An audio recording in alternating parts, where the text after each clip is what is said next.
Hello বন্ধুরা, তো আজকের ভিডিওতে একটা বলিউড সিনেমা নিয়ে কথা বলবো। এটা 2023 সালের সিনেমা। এই সিনেমাটা বড় পর্দায় আসেনি, ডিরেক্ট জিও সিনেমাতে স্ট্রিম করা হয়েছিল 21শে জুলাই। সিনেমাটার নাম অদ্ভুত, ট্রায়াল পিরিয়ড। তো নামটা শুনলে মানে মনে হবে যে ট্রায়াল পিরিয়ড, এটার গল্প কি হতে পারে? ট্রায়াল পিরিয়ড মানে আমরা কেমন বুঝি যে তোমাকে এক সপ্তাহের জন্য একটা জিনিস দেওয়া হলো, তুমি সেই জিনিসটা ইউজ করলে, ভালো লাগলে রেখে দিলে, ভালো না লাগলে সেটা রিটার্ন করে দিলে, টাকা তুমি রিফান্ড পেয়ে গেলে। তো এটা জিনিসের ক্ষেত্রে হতে পারে, কিন্তু এই সিনেমার কনসেপ্ট হচ্ছে, জাস্ট ভাবো, এই সিনেমার কনসেপ্ট হচ্ছে ট্রায়াল পিরিয়ডে কোনো জিনিস না, একটা বাবাকে আনা হচ্ছে। হ্যাঁ, তো এটার ডিরেক্টর হচ্ছে আলিয়া সেন, হ্যাঁ, যে বাদাইহর মতন সিনেমার ডিরেক্টর না, প্রডিউসার ছিলেন। তো তিনি এই সিনেমাটা বানিয়েছেন। এখানে বিভিন্ন কাস্টিং চরিত্রে আর কি, বিভিন্ন এতে আছে, মানে জেনেলিয়া ডিসোজা বলো বা জেনেলিয়া দেশমুখ এখন তার নাম, সে এখানে মায়ের চরিত্র করেছে। এবং ভাড়া করে আনা বাবা, 1 মাসের ট্রায়াল পিরিয়ডের জন্য বাবার চরিত্রে আমরা দেখতে পেয়েছি মানব কলকে, আমার খুব পছন্দের একজন অভিনেতা। এবং বাচ্চাটা, তাদের এক বাচ্চা আছে, সেই বাচ্চাটার রোল করেছে জিদান ব্রাজ। এছাড়া সাপোর্টিং রোলে গজরাজ রাও, শক্তি কাপুর, আমাদের এখান থেকে বরুণ চন্দ, অনেকে আছে। অ্যাকচুয়ালি একটা বাঙালি টাচ আছে। এই জেনেলিয়া অ্যাকচুয়ালি বাঙালি ফ্যামিলি থেকে বিলং করে, কিন্তু সে কলকাতায় আসে না, কারণ তার ডাইভোর্স হয়ে যায়।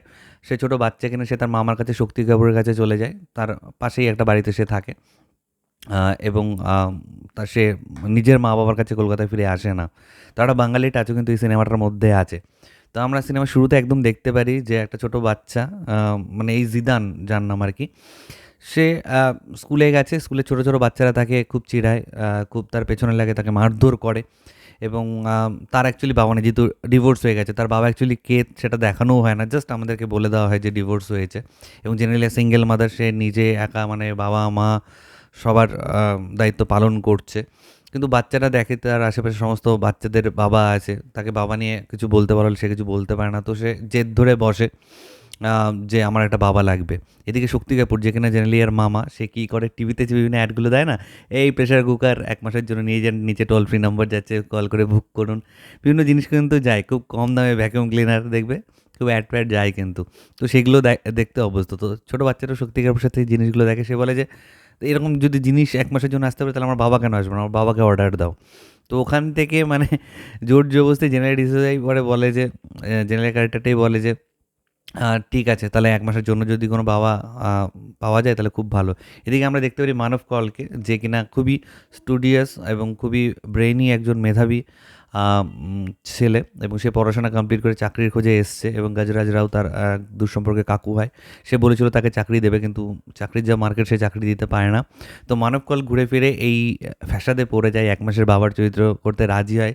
যেখানে জেনেলিয়া বলে দিয়েছে যে তুমি কিন্তু আমার ছেলের সাথে ইচ্ছে করে বাজে ব্যবহার করবে, যাতে আমার ছেলে বাবা শব্দটাকে ঘৃণা করে। তো মানবকাল শুরুর দিকে সেই চেষ্টাটা করে, কিন্তু ধীরে ধীরে যেটা হয়, ছেলেটার সাথে বন্ডিং গড়ে ওঠে। এবং ছেলেটা প্রথম দিকে বাবাকে পছন্দ না করলেও, এই নতুন বাবাকে পছন্দ না করলেও, ধীরে ধীরে তাকে সুপার হিরো ভাবতে থাকে। এবং এই মানবকল এবং ছেলেটার মধ্যে একটা সুন্দর অদ্ভুত বন্ডিং সৃষ্টি হয়। এবং সিনেমার যত ক্লাইম্যাক্সের দিকে হতে থাকে, তখন আমরা এই মানবকলের ক্যারেক্টারটার সাথে, যেখানে নতুন বাবা সেজে এসছে, তার সাথে জেনেলিয়ারও একটা অন্য রকমের কেমিস্ট্রি শুরু হয়, সেটা ধীরে ধীরে ডেভেলপ করতে থাকে। এবং আলটিমেটলি ক্লাইম্যাক্সে গিয়ে আমাদের দেখানো হয় যে আদৌ এই বাবা কি 1 মাস পরে চলে যাবে, নাকি পার্মানেন্ট থেকে যাবে, এই নিয়েই বাকি গল্প। তো ওভারঅল সিনেমার কনসেপ্টটা কিন্তু আমার খুব খুব খুব ভালো লেগেছে। এবং ডেফিনেটলি সিনেমাতে পজিটিভ প্রচুর জিনিস আছে। যেরকম আমি যেটা বলবো, কনসেপ্ট তো সবার ফার্স্ট কথা বললাম, আমি কনসেপ্টটা খুব ভালো লেগেছে, খুব ফ্রেশ লেগেছে। সেকেন্ড, আমি যেটা বলবো যে পারফরমেন্স, স্পেশালি মানব কল, মানে মানে অদ্ভুত অদ্ভুত একজন অভিনেতা মানব কল। মানে তাকে এত সুদিং লেগেছে না এই ক্যারেক্টারটাতে, অসাধারণ লেগেছে।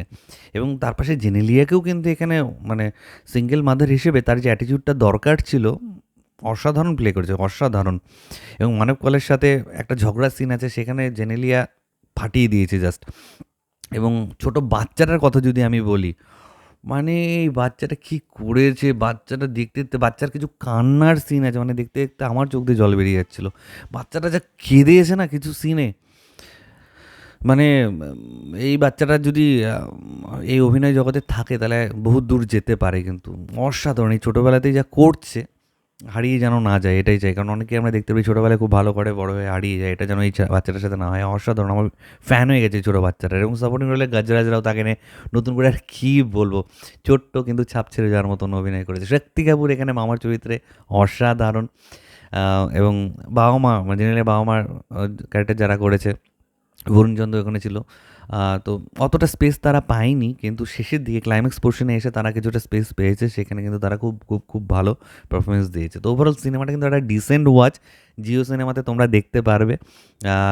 এবং আমার মনে হয় যে সিনেমাটা সকলের একবার হলেও দেখা উচিত। কারণ এখানে মানে বাবা মায়ের সম্পর্ক, সিঙ্গেল মাদার বা সিঙ্গেল ফাদার, তাদের যে কত স্ট্রাগল থাকে, একটা ছোট বাচ্চা স্কুলে গিয়ে কী কী ফেস করে, এই বিভিন্ন জিনিসগুলো কিন্তু তুলে ধরা হয়েছে। তো সোশ্যাল যে ব্যাপারটা আছে, মানে আমাদের চারদিকে যে জিনিসগুলো ঘটে অ্যাকচুয়ালি, সেই জিনিসটাই এই সিনেমাতে ডিটেলসে দেখানো হয়েছে।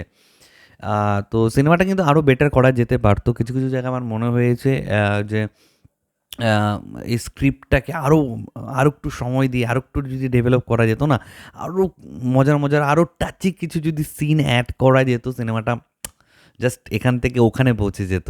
আমার কোথাও গিয়ে মনে হয়েছে, আমার মনে হচ্ছিলো এরকম যদি হয়, বাবা ছেলেটার মধ্যে যদি এরকম হয়, বাবার মা মানে নতুন বাবা মায়ের মধ্যে যদি এই ধরনের একটা সিন হয়, এরকম আমি ভাবছিলাম সিনেমাটা দেখতে দেখতে, সেগুলো পাইনি। তো মনে হচ্ছিলো ওগুলো যদি ইনকর্পোরেট করা যেত তাহলে আরও আরও আরও জমে যেত। এটা পুরোপুরি আমার পার্সোনাল ওপিনিয়ন, পার্সোনাল পার্সপেক্টিভ। তো এটাই তোমাদের সাথে শেয়ার করার ছিল। তোমরা যদি এই সিনেমাটা কেউ দেখে থাকো নিচে জানাও। খুবই আন্ডাররেটেড একটা সিনেমা, সেরকম হাইলাইটেও আসেনি সিনেমাটা। আর যারা দেখোনি তাদেরকে একবার আমি রিকোয়েস্ট করবো সিনেমাটা একবার দেখো। আশা করি মজা পাবে, এন্টারটেনমেন্ট ভ্যালুও পাবে, যেহেতু ইন্টারেস্টিং একটা প্লট আছে, এক মাসের জন্য একটা বাবা ভাড়া, প্লাস অনেক কিছু শেখারও আছে সিনেমাটার থেকে। তো এটাই তোমার সাথে শেয়ার করার ছিল। ভিডিওটা ভালো লাগলে লাইক কমেন্ট করতে একদম ভুলবে না। চ্যানেলটাকে যারা প্রথমবার দেখছো, নিচে যে রেড বাটন আছে সেখানে ক্লিক করে নাও, পাশে একটা বেল আইকন আছে সেখানে ক্লিক করে অল অপশনে ক্লিক করে নাও। ঠিক আছে বন্ধুরা, ভালো থেকো সবাই, সাবধানে থেকো সবাই, love you all, take care.